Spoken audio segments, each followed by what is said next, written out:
Greetings, Halloween greetings. It's getting to be that season. Boys and girls, ladies and gents, welcome to Ghosts Are Near, where we discuss various aspects of the paranormal and paranormal investigation. I am your host, Keith Johnson, the founder of New England Anomalies Research. With me is my co-host and co-founder of N.E.A.R, Sandra Johnson. Hello there, and happy Halloween. Have you noticed Keith's tie? Oh yes, yep. This is actually a present from our director's daughter, and I think it just goes so appropriate with the season and with the show itself. Absolutely. The Ghosty Ghost. Very snazzy.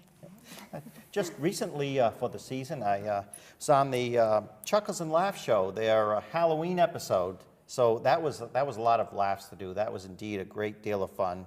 And we have some cast members in the audience tonight. So welcome, studio audience. Great to have you here. Welcome, Chuckles and Laughs. Exactly.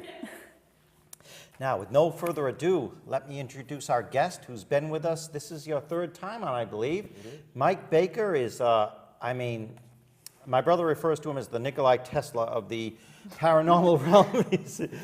But he's always... That's deserved. Yeah, that is deserved. He's always coming up with something new, and what he's already invented, he makes improvements upon. So it's never a boring episode with Mike on, because it's always full of surprises and great creativity. So we learn a lot. And his lovely partner, Annette Victoria. Let's give it up for Mike Baker and Annette Victoria.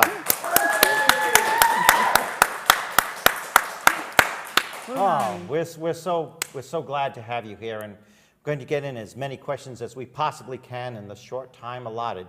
And by the way, you see my new book's just come out. Little shameless plug there. Paranormal Realities 2. I just love the cover. That's done by our friend Ray Dualaby, husband of Lisa Dualaby, who many of you know. And he's our case manager, the new case manager. Exactly. Looks exactly. Great. So that's our new book cover, Paranormal Realities 2. We're very excited about that. Mm-hmm. And again, congratulations. Yeah. Thank you. Thank you very much. Very much. So what's been happening? You've been a very busy boy. You've been doing a couple of conventions here. That's right. In there? Well, the last time we talked, it was mostly into the film end of things. But now, over time, it's changed.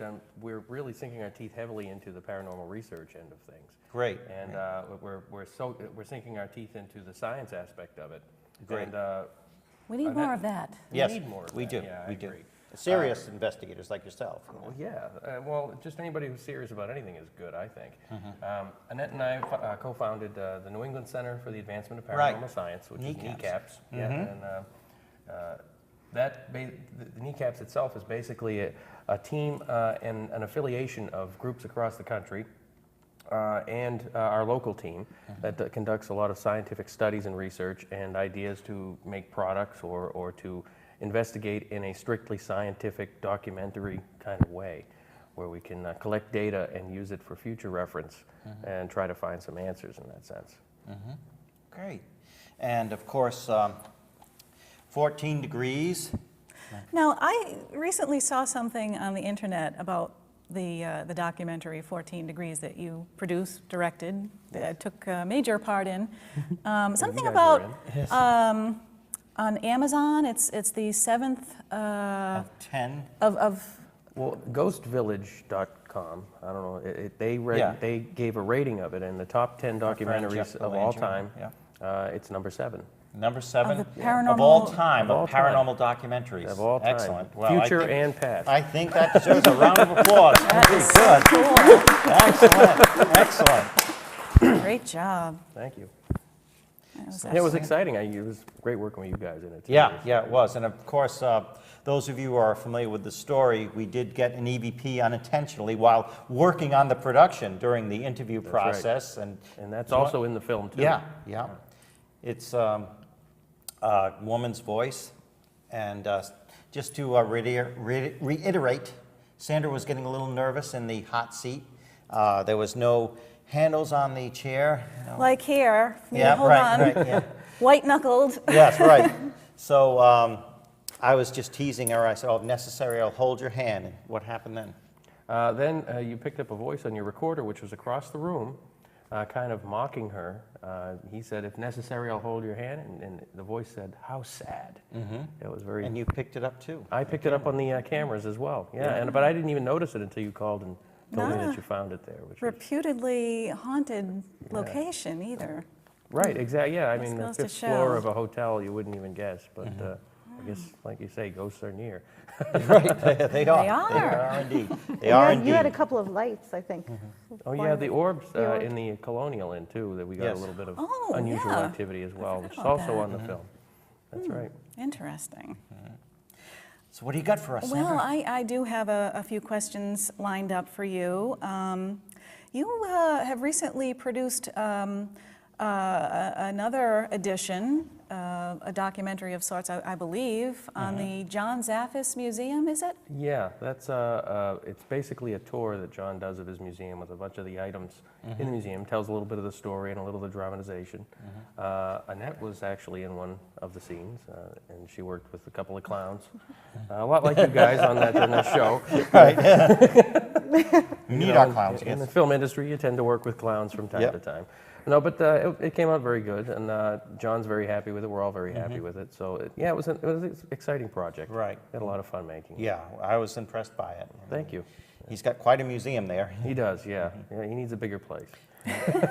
Well, at least he's moved it out to the barn and away from the house. I'm sure his wife's really happy about It was that. probably her idea. Yeah. And there was a segment about our friend Kristen Gartland there about a haunted broom, was That's it, right, that she yes. acquired and things started happening? Yeah, she bought it at a store in Salem. Salem, yeah. That's right. She brought it back home, and all kinds of crazy things started happening. Because that's not the first time that's happened with her. No. And in my first book, Paranormal Realities, there's a chapter called Ghost Magnet about how we first met, about how, there was, she had tried to contact some spirits with a Ouija board, and, things have been following her, and that's why every time she moves into a new apartment, she always goes, "Keith and Sandra, can you come bless, please?" Because it just seems to start up every time she moves. Right. It settles down, and then every time she moves. Well, she must collect a lot of strange things. That's why it's called Ghost Magnet. Yeah. Oh, well, that makes sense. Yes. She always feeds us well. That's good. That's a good thing about You Kristen. spilled some ghosts on your tie. Oh, yeah, I guess I did. Yeah. Good point. What Yeah, happened good at point. Kristen's.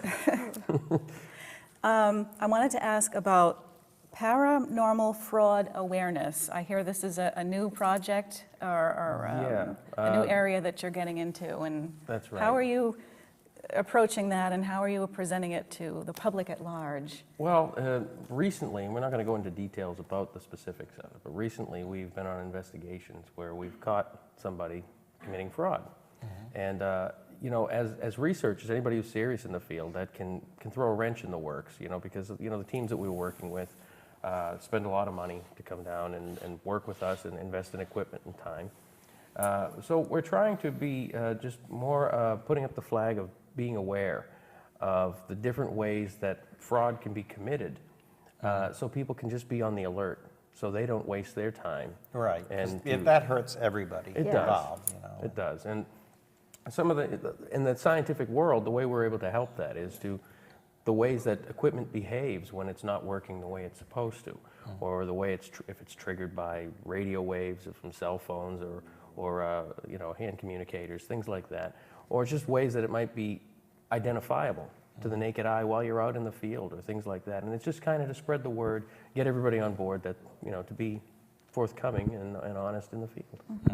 It's so difficult to prove to people at times that what you have, the evidence that you have in your possession, is actually paranormal in origin. Right. And then when you have people come in and they're creating things, fraudulent pieces of evidence, it really does. It just hurts everyone You take a step in back, the field. it's it's very hard. When you come through with something that's really authentic, if they've just seen something that had been faked, it kind of takes the air out of where you're trying to go, or and the hard work that you might have put into it.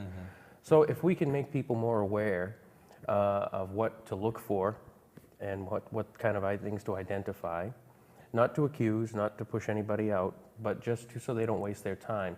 When I research, usually, what I do is I do a lot of voice stress analysis, and I look for body language signs to verify in my mind, what might be more of an honest person than a dishonest person about what they're talking about. And it's not to call them a liar, and I don't publicly print it or produce it, but it's to know whether I should invest more time in this case or less time. If I'm swamped and have a lot to do, I can weigh those options a little bit better and give myself a little bit more of an educated guess by looking for those kinds of things. Right. And because you can't be everywhere with everybody all at the same time, you know. So just being aware is really what we're trying to promote. Just keep your eyes open. That's great. Well, sort of along those lines, can you sort of elaborate on the difficulties with the K2 meter? I know you talked a lot about this the last time we were together at a convention with you, the K2 meter and Frank's box and the Hack Shack, these sorts of things, and how using a Faraday cage with those sorts of things, especially the K2 meter, Sure. may Well, be helpful.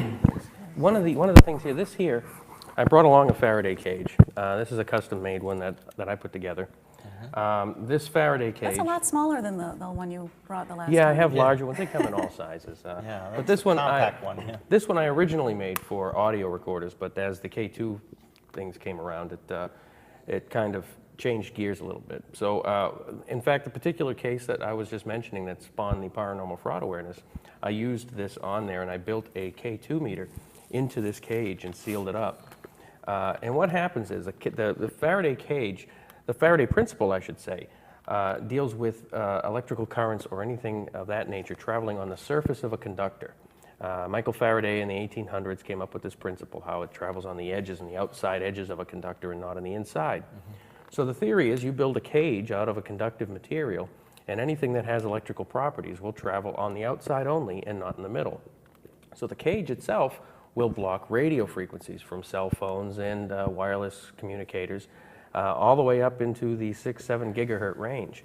So by putting a K2 meter in here, now, Can I just interrupt you? Sure. Do you actually use K2 meters on investigations? Yes, You do? I do. Yeah, in Okay, fact, and we've you- done some you modifications recommend using on them as then? well. Oh, yes. As part of your As a equipment? device itself, it's made to measure moving magnetic fields. So as a scientific device, yes, it does work. It does do what they say it's supposed to do. The problem with them, as everybody's found, is when if somebody leaves a cell phone on your investigation, or if they calling on the walkie-talkies, you can get these false positives. Well, we've done a lot of research. If you put the K2 in a Faraday cage, it will eliminate that problem. You will only pick up readings from magnetic fields, moving magnetic fields, not radio frequencies, which is good. It helps eliminate it. We've also looked at the K2 and established patterns that we see when they're triggered by radio frequencies as opposed to natural fields.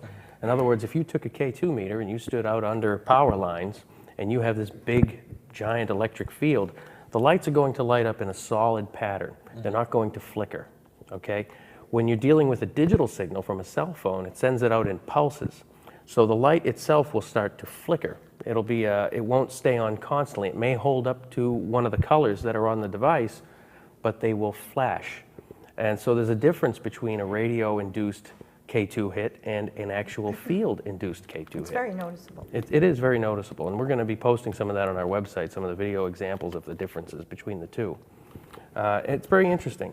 This device here was actually a modification of a K2 that we made. It's called the Cal-1 meter. These devices are going to have built-in Faraday cages. So your K2 will have a Faraday cage built in. It's optional because I know some people don't want to eliminate those radio frequencies, but they can. It also has a digital reader, digital meter readout, so you can actually see the number that's being read out. It's going to have a light-up display. The production models are going to have ones like on an alarm clock. Yes. So you can read it across the room. You don't need to worry about this display. It also goes out to a 9-hour data logger, which plugs into your computer and will record every K2 hit up to 9 hours. It has a handy flashlight, so you can see in the dark. And yeah, and the idea behind this, in fact, the wiring that way it was set up, this is actually more sensitive than a K2. Oh. It's based off of the K2, but it's enhanced a bit. If you put this next to a K2, you're going to get readings on this before you're going to get them on your K2. It's a little bit more sensitive.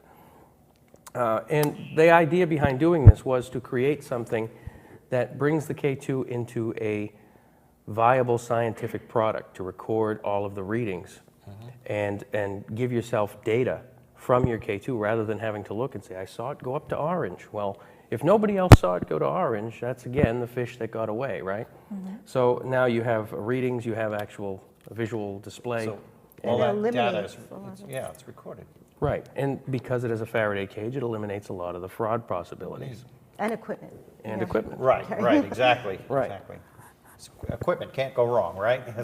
No, definitely not, yeah. And so the K2, I believe, is a great piece of equipment, but there's things missing in it, because just like you said, it was not made for paranormal work. It's called the safe range meter is what it was originally designed to be. Right. It wasn't made for, that type of work. But with a few modifications, it can be a very useful piece of equipment. Exactly. Great. Now, I was very impressed the last time we were together, and you were talking about, again, the Frank's box. And, Oh, yes, and and the Ovilus, I think we were mentioning Ovilus. as well. Yeah.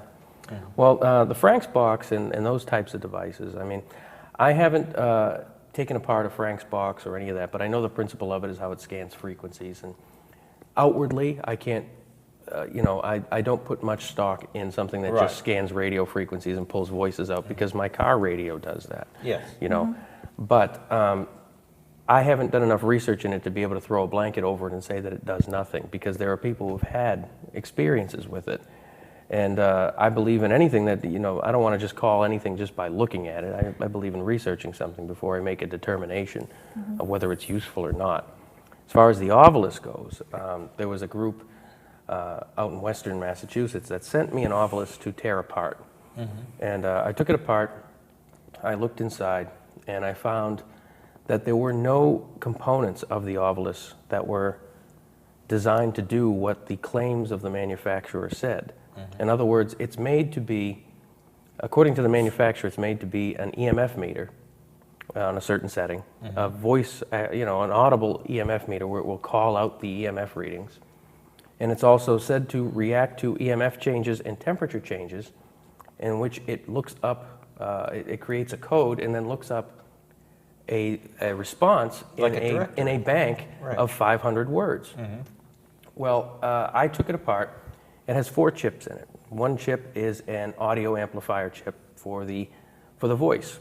The second one is a text-to-speech processor to transfer the written words into a spoken voice, which gets amplified by that other chip.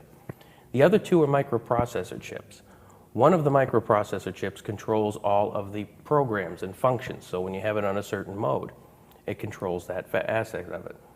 The other has a data bank in it which stores the 500 words, and off of that there are 2 pins that are tied to 2 red wires that hang off the end, and those are analog inputs which act as just an antenna that pulls in whatever it may find, not electromagnetic frequencies, but anything.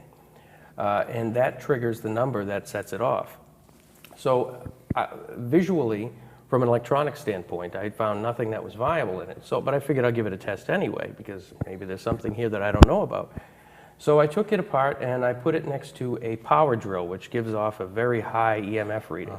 I mean, you put it next to an EMF meter, you're going to get a 400 milligauss reading. Right. Very strong. I couldn't get it to trigger that. It wouldn't say that. It kept saying a couple of low numbers, and every now and then it'd spit out a word or maybe. Then I said, all right, well, maybe it has to do with temperature as well, so I put it in the freezer. The freezer didn't trigger anything. It did nothing. So then I put the power drill in the freezer with the Ovilus. That is about as extreme covering all as you can- bases here. That's as extreme as you can get. Now you're at, 28 degrees, and you have 400 milligauss of EMF, and it did nothing. So, but walking around the house with it, in random areas, it would spit out words, ketchup, Right, yeah, right. Right, door. exactly. It really didn't have much. I couldn't get it to do what it was supposed to do on command, because any scientific device, even Frank's box, we know what it does. We know that it's scanning frequencies and pulling it out. That's viable. The manufacturer only claims that that's what it does, and what you get out of it is what you get out of it, like a Ouija board, Yeah. They don't make any unjust claims, but the Ovilus, I wasn't able to do the fundamentals of what it said it does. And that's where it was disappointing to me. I never looked into the paranormal puck, which is, I hear, based on the same technology, but as far as the Ovilus goes, I couldn't find anything that supported the claims from the manufacturer. Right. And I tried very hard. Yes, you certainly did. Yeah. That was A for effort, exactly. Yeah, and that's again, part of what inspired the paranormal fraud awareness. Yeah, just to keep your eyes open and know what you're using. Right. Education can take away a lot of that, you know, just trying things out. Exactly. And again, some people have had inspiring experiences with the Ovilus. And that's not to say that they're not having paranormal experiences, and I'm not trying to send a blanket across the board to take away everybody's experiences ever. I'm just saying that this device does not do what it's intended to do. Yeah. Simple enough. We were given an Ovilus to test out in the field. Did we ever do that? Well, we've tested it, but so far, of course, it's been very random. Right. It is random, yeah. And sometimes it hits words that are very, very significant, right. You know. I've never really had any interest in trying it because I equate it with Frank's box, and I'm very skeptical of that. And yes. Well, I should say I'm sort of on the fence about it because we did have one experience where we were doing a convention, and during the investigation portion, the Frank's box asked for Keith. Right. A few times by name, so I did think that was interesting. But so come on up. So, yeah. I mean, who's to say? Right. Well, right. Exactly. And I think if you're going to make a device that has only 500 words to say, they're going to be very carefully chosen. Yeah. Right. Exactly. You know. Very. So I think there's an aspect of that too. You know. The other thing that you talked about, and we'll get to the helmet, guys, at some point. The PRAAT, the Pratt software system. Oh, yes. I think people might be very interested in hearing about that. Yes. Investigators in the audience. Well, yeah, one of the things that we do at NECAPS is we do EVP analysis reports for people that don't want to get into spectrum analysis. When you use a regular program such as Audacity or Adobe, you know, what you're getting is a two-dimensional image of a sound file. I equate it to the skyline image of a city. If you're looking at the city from the edge, you're not seeing all of the streets and all the things behind it. But if you look at the city from a satellite view, you get all of the details of the city. You get the streets, you get the people in it, you get the cars. That's the impact difference between standard two-dimensional analysis software and spectrum analysis software. And PRAT is free software that allows you to do that. In PRAT, you can identify a bunch of things, and it's actually one of the things that allows us to do a couple of the projects that we're doing. We're making I've been working on this for a while, but it's part of the group's project now, is a phonetic calculator, where if you look at the phonetics or the spectrum analysis of an audio file, there are peaks in there, natural peaks from articulated voice patterns, which produce what's known as formants. The formants come in lines. It's a lot like a fingerprint line.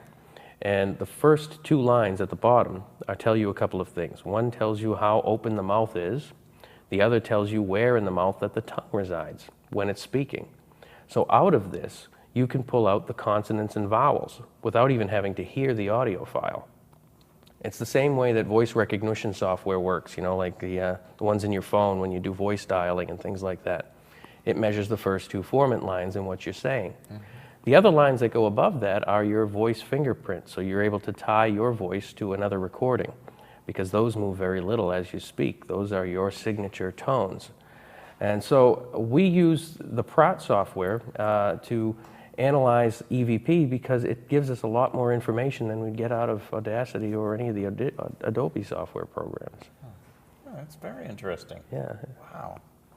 And for investigators that are just beginning to use or would like to try to use this, how is it in the field? How you know, does it help people, investigators, to distinguish between voices and other sounds in the environment? What's an EVP and something? It does, because formants are produced. There's a pattern that takes on, the formants take on when they're produced by articulated voices, as opposed to background noise. They line up They get in a line. And you don't get that out of random noise. So just by looking at the formant structure, you can tell if what you're seeing or hearing is background noise or an articulated voice, such as that of a human. So it really helps you to visually distinguish that right away. Oh, good. That's helpful. And our director, Richard, requested that you do the interview with the helmet on for the half hour, but I told him that probably would not be a good idea, but that we would have Michael and Annette tell us more about the helmet. Keith actually lets me talk a little bit about the helmet. I know when you we guys do, speak about it in your lectures as well. Very when he interesting. lets me speak, I talk about that, but I I don't get into it as elaborately as you do. I don't want you so. having an out-of-body experience while you're interviewing, but Who do you want to talk to today? But Yeah. basically, it's well, tell us about it.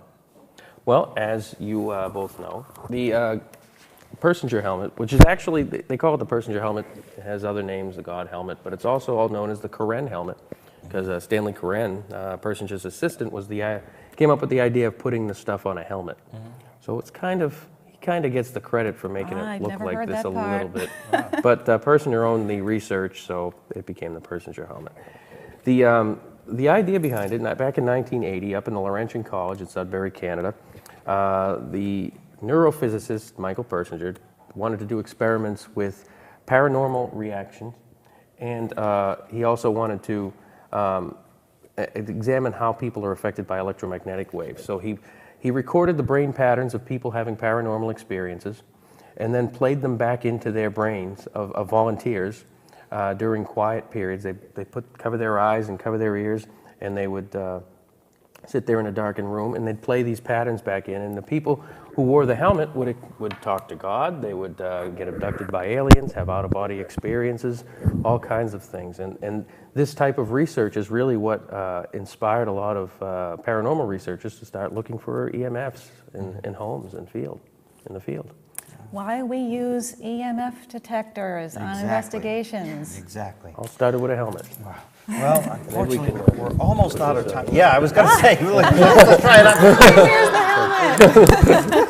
Very good. Yeah. We'll see if Somebody got to yeah, wear Scully it. starts having an OBE. There you go. We'll be, Look at that. I'm out of here if he does. But Easy rider. yeah. There you go. Hey, we're winding down out of time, but hey, I'm going to ask our delightful studio audience, anybody that wants to come down right now and meet Annette and Mike in person, you can come down and say hi to everybody on our internet and TV audience. Don't be shy. Anybody who wants to come down, you can come down as we sign off. And I want to personally thank Mike and Annette. Thank you so much. It's always a pleasure. We have to have you back again real Absolutely. soon. I always feel we're just getting started when you're a guest. I know. You Isn't it it so always the much, way? you know? Yeah, people always shut me up right when I start talking. Got some cast members from the Chuck and Laugh show, too. So.